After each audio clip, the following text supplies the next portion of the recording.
So this is our first EKG. You can see here, if you go rate, you count up all the QRSs at the bottom. 1, 2, 3, 4, 5, 6, 7, 8, 9, 10, 11, 12. 12 multiplied by 6. The patient is definitely not tachycardic. You're looking at about 84 beats per minute here.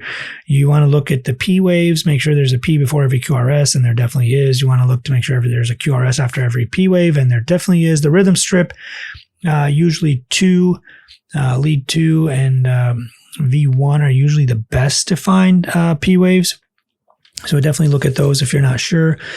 QRS does not look wide. It's less than 3 boxes. The PR interval, is it more than a big box? No, it's a little bit under that. It's about 4 boxes. So you don't have PR prolongation. I don't see any blocks. I don't see any weird ST segments. You definitely see that the ST or the T wave goes up slowly and then comes down a little more sharply, which is the normal variant for this.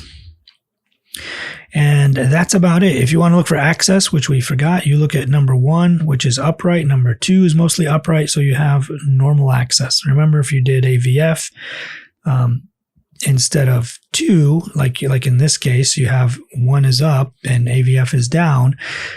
Most people teach you that that's left access deviation. It's not, though, because you're missing that 30 degrees. So this is actually normal access and not left access deviation.